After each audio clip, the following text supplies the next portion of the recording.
motos ne sont pas comme certains biens dont on ne peut pas identifier les propriétaires.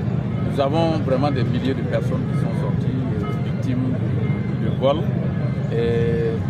Mais par le procédé que nous avons mis en place, nous sommes à mesure de savoir quelle moto appartient à telle personne. D'ailleurs, le communiqué l'a indiqué. En venant ici, alors il faut se munir de sa carte grise, du reçu d'achat de la moto ou alors d'une déclaration de perte que vous avez dû faire dans un service de police.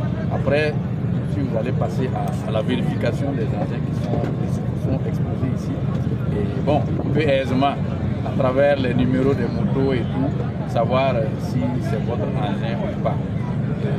Bien avant cela, à travers le communiqué, nous avons déjà même pu identifier un bon nombre de victimes qui sont déjà présents ici, qui ont déjà commencé à entrer en possession de leur. D'ailleurs, tout l'intérêt de cette activité ce matin, parce que nous avons constaté que les vols d'engins, les vols de motos sont légion. Et si on peut accuser les voleurs, il faut aussi se remettre en cause en tant que citoyen. Et nous l'avons toujours dit, chaque citoyen est un acteur de la sécurité publique. Mieux, chaque citoyen est un acteur, est le principal acteur de sa propre sécurité.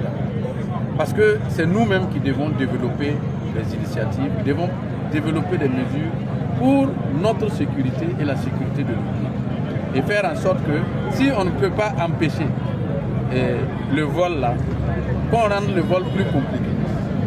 Voilà, en prenant en compte un certain nombre de mesures.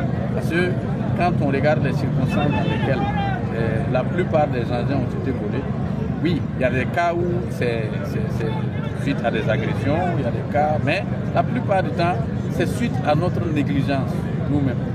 Alors que nous savons aujourd'hui ce que vaut le prix d'une moto.